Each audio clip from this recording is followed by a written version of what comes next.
Hi hello friends, welcome to PUC exam preparation channel. 28/3/2026 ನಡೆಯುವ answer sheet, Kannada answer ಶೀಟ್ನಲ್ಲಿ ಹೇಗೆ ಬರೆಯಬೇಕು, ನೀವು ಎಕ್ಸಾಮ್ಗೆ ಹೋಗಿ ಅದರ ಬಗ್ಗೆ ನೋಡ್ಕೊಳ್ಳಿ. ಹಾಗೆ ನಮ್ಮ ಡಿಸ್ಕ್ರಿಪ್ಷನ್ ಬಾಕ್ಸ್ನಲ್ಲಿ ಟೆಲಿಗ್ರಾಮ್ ಲಿಂಕ್ಗೆ ಜಾಯ್ನ್ ಆಗಿ, ಅದರಲ್ಲಿ ಸಹ ನಾವು PDF ಕೊಟ್ಟಿರ್ತೇವೆ. ಇನ್ನು ಕನ್ನಡ ಬಿಟ್ಟು ಇನ್ನು ಯಾವ ಸಬ್ಜೆಕ್ಟ್ ಇವೆ ಎಲ್ಲ ಸಬ್ಜೆಕ್ಟ್ಗಳು ನಮ್ಮ ಟೆಲಿಗ್ರಾಮ್ ಚಾನಲ್ ಲಿಂಕ್ ಇರುತ್ತೆ, ಹೋಗಿ ನೋಡ್ಕೊಳ್ಳಿ. ಹಾಗೆ ವಿಡಿಯೋವನ್ನು ಪ್ರಾರಂಭ ಮಾಡೋಣ. ಕರ್ನಾಟಕ ಶಾಲಾ ಪರೀಕ್ಷೆ ಮತ್ತು ಮೌಲ್ಯ ನಿರ್ಣಯ ಮಂಡಳಿ ಮಾಧ್ಯಮ ಕನ್ನಡ, ವಿಷಯ ಕನ್ನಡ, ವಿಷಯ ಸಂಕೇತ 1 ನೋಡಿ. ಇದೇ ತರಹ ಎಲ್ಲ ಕನ್ನಡ ನೋಡಿ ಎಷ್ಟು ಪೇಜ್ ಬರೆದಿದ್ದಾರೆ ಎಲ್ಲವನ್ನು ಹಾಕಬೇಕಾಗುತ್ತದೆ. ವಿಭಾಗದಲ್ಲಿ ನೋಡಿ ಹೇಗೆ ಬರೀಬೇಕು. 1ಕ್ಕೆ 1 ಅಂಕ ಪಡೆದುಕೊಳ್ಳಬೇಕಂದ್ರೆ ನೋಡಿ ನೀಟ್ನೆಸ್ ಆಗಿ ಬರೆದಿದ್ದಾರೆ. ಕರೆಕ್ಟ್ ಆನ್ಸರ್ ಬರೀಬೇಕು. ನಿಮಗೆ ಸ್ಕೋರ್ ಮಾಡುವುದಕ್ಕೆ ಇಲ್ಲೇ ಇಂಪಾರ್ಟೆಂಟ್ ಇದೆ ನೋಡಿ 11ನೇ ರೋಮನ್ ಅಂಕಿ ಆದರೆ ನೋಡಿ 12 ಬರೆದರೆ 12ಕ್ಕೆ 12 ಅಂಕ ಪಡೆದುಕೊಂಡಿದ್ದಾರೆ. ಇದು ಸಹ ನೋಡಿ. ಹಾಗೆ ರೋಮನ್ ಅಂಕಿ 1ರಲ್ಲಿರುವವು ಫಸ್ಟಿಗೆ ಬರೆಯಬೇಕು. ರೋಮನ್ ಅಂಕಿ 2 ಅಥವಾ 3 ಫಸ್ಟಿಗೆ ಬರೆದರೆ ರೋಮನ್ ಅಂಕಿ 1 ಲಾಸ್ಟಿಗೆ ಬರೆದರೆ ಯಾವುದೇ ತರಹ ಮಾರ್ಕ್ಸನ್ನು ಕೊಡುವುದಿಲ್ಲ. ಹಾಗೆ ರೋಮನ್ ಅಂಕಿ ಸಹ ನೋಡಿ ಹೊಂದಿಸಿ ಬರೆಯಲು ಹೇಗೆ ಬರೆಯಬೇಕೆಂದು ಆ ವಿಭಾಗ. ಇದರಲ್ಲಿ ನೋಡಿ 2 ಅಂಕದ ಪ್ರಶ್ನೆಗಳು ಅವ್ರು ಹೇಗೆ ಬರೆದಿದ್ದಾರೆ. ಸುಮಾರು 4 ಅಥವಾ 5 ಲೈನು. ನೀವು ಇದೇ ತರಹ ಬರೀ ನೀವು ಸಹ 80ಕ್ಕೆ 80 ಅಂಕ ಪಡೆದುಕೊಳ್ಳುವ ಸಾಧ್ಯತೆ ಇರುತ್ತದೆ. ನೋಡ್ಕೊಳ್ಳಿ, ಇದೇ ತರಹ ಬರೀರಿ.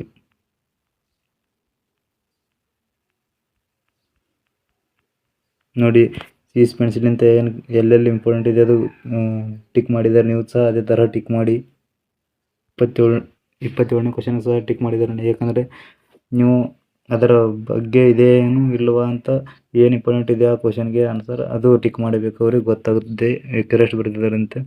ಹಾಗೆ ಈ ವಿಭಾಗ ಸಂದರ್ಭ ಸಾರಾಂಶ ಹೇಗೆ ಬರೆದಿದೆ ನೋಡಿ. ಆಯ್ಕೆ ಅಂತ ಹಾಕಿ ಪ್ರಸ್ತುತ ಈ ವಾಕ್ಯವನ್ನು ಜಾನಪದ ಹಾಡಿ ಹಲಸಂಗಿ ಗೆಳೆಯರು ಸಂಪಾದಿಸಿರುವ ನೋಡಿ. ಸಂದರ್ಭದಲ್ಲಿ ನೋಡಿ ಜಾನಪದವರು ತಮ್ಮ ತಾಯಿಯನ್ನು ನೆನೆಯುವಾಗ ಪ್ರಸ್ತುತ ವಾಕ್ಯವು ಪ್ರಯೋಗವಾಗಿ ಸಾರಾಂಶವೂ ಇದೆ ನೋಡಿ.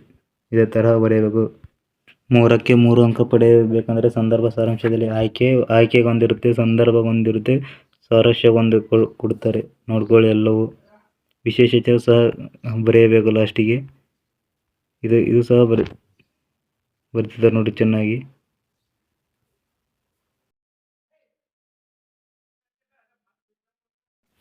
ನೀವು ಸಹ ಇದೇ ತರಹ ಬರೆಯಿರಿ. ಎಲ್ಲ ಪ್ರಶ್ನೆಗಳಿಗೆ ಆನ್ಸರ್ ಮಾಡಿ, ಒಂದು ಪ್ರಶ್ನೆಯನ್ನು ಬಿಡಬೇಡಿ ನೋಡಿ. ಸಂದರ್ಭ ಸಾರಾಂಶ ಏನು ಕರೆಕ್ಟ್ ಆಗಿ ಬರೆದಿದ್ದಾರೆ. ಹಾಗೆ ಅದರ ಪಾಠದ ಹೆಸರು, ಕೃತಿ, ಅವು ಏನೇ ಇರುತ್ತೆ ಅದರಲ್ಲಿ ಇಂಪಾರ್ಟೆಂಟ್ ಇದ್ದಲ್ಲಿ ಸೀಸ್ ಪೆನ್ಸಿಲಿಂದ ಮಾರ್ಕ್ ಮಾಡಿ ನೋಡಿ. ಆಯ್ಕೆ ಈ ವಾಕ್ಯವನ್ನು ಕಿಪಿ ಪೂರ್ಣಚಂದ್ರ ನೋಡಿ. ಅಲ್ಲಿ ಸಹ ಕಿರುಗಿನ ಗೈಯಾಳಿ ಅಲ್ಲಿ ಸಹ ಸೀಸ್ ಪೆನ್ಸಿಲಿಂದ ಮಾರ್ಕ್ ಮಾಡಿದ್ದಾರೆ.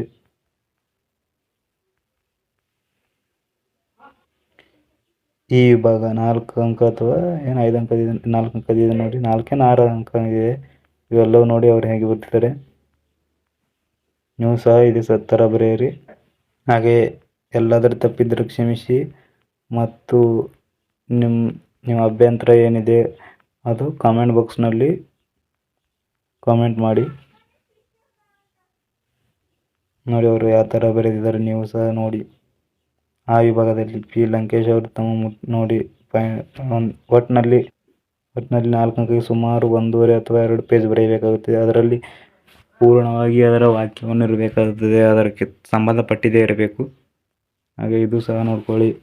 44ನೇ ಕ್ವಶನ್ 6 ಅಂಕದಿರ್ಬೋದು. ಇದನ್ನು ಸಹ 4 ಅಂಕದಿದೆ. ಇದು ಸಹ 4 ಅಂಕ. ಇದರಲ್ಲಿ 4 ಅಂಕದೇ ಇರುತ್ತೆ. ನನಗೆ ಮಿಸ್ಟೇಕ್ ಆಗಿದೆ, ಸಾರಿ. ವಿಭಾಗ ಇಲ್ಲಿ ನೋಡಿ ಭಾಷಾಭ್ಯಾಸ ಹೇಗೆ ಬರೆದಿದ್ದಾರೆ. ಭಾಷಾಭ್ಯಾಸದಲ್ಲಿ ನಿಮಗೆ ಏನು ಮಾರ್ಕ್ಸ್ ಭಾಷಾಭ್ಯಾಸ ಮತ್ತು 1 ಅಂಕದ ಪ್ರಶ್ನೆಗಳಲ್ಲಿ ಸ್ಕೋರ್ ಮಾಡಬಹುದು. ಭಾಷಾಭ್ಯಾಸ ಅಥವಾ 1 ಅಂಕದಲ್ಲಿ. ಅದು ಪ್ರಬಂಧ ಇದೆ ನೋಡಿ. ಪ್ರಬಂಧ ಯಾವ ಥರ ಬರೆದಿದ್ದಾರೆ ಅದರ ಬಗ್ಗೆ ಪಾಯಿಂಟ್ಸು, ಪೀಠಿಕೆ, ಉಪಸಂಹಾರ, ಅದರ ಬಗ್ಗೆ ವಿವರಣೆ ಹಾಕಿ. ಪತ್ರಲೇಖ ನೋಡಿ ಇದೇ ಥರ ಬರೆಯಬೇಕು ನೀವು ಸಹ. ಆ ಪತ್ರಲೇಖನಗಳು ಸಹ ನಮ್ಮ ಕನ್ನಡ ಪ್ಲೇಲಿಸ್ಟ್ನಲ್ಲಿದೆ, ನೋಡಿಕೊಳ್ಳಿ. ನೋಡಿ ಇಂತಿ ನಮ್ಮ ವಿಶ್ವಾನಿ ಬರೆದಿದ್ದಾರೆ. ಹಾಗಿದ್ರೂ ಸಹ ಇರಲಿ ಅಂತ ದಯದ ಕರುಣದಿಂದ 4ಕ್ಕೆ 4 ಅಂಕ ಕೊಟ್ಟಿದ್ದಾರೆ ನೋಡಿ. ಮುಕ್ತಾಯಗೊಂಡಿದೆ ದ ಎಂಡ್. ಹಾಗೆ ಲಾಸ್ಟಲ್ಲಿ ಸೈನ್ ಹಾಕಬೇಕಾಗುತ್ತದೆ. ನೀವು ಈ ಪೇಜಿನಲ್ಲಿದೆ ನೋಡಿ, ನೀವು ಸೈನ್ ಹಾಕಿ ರಿಜಿಸ್ಟರ್ ನಂಬರ್ ಬರೆಯುವುದು ಇದೇ ಥರ ಹಾಕಬೇಕು ಲಾಸ್ಟಿಗೆ. ಧನ್ಯವಾದಗಳು.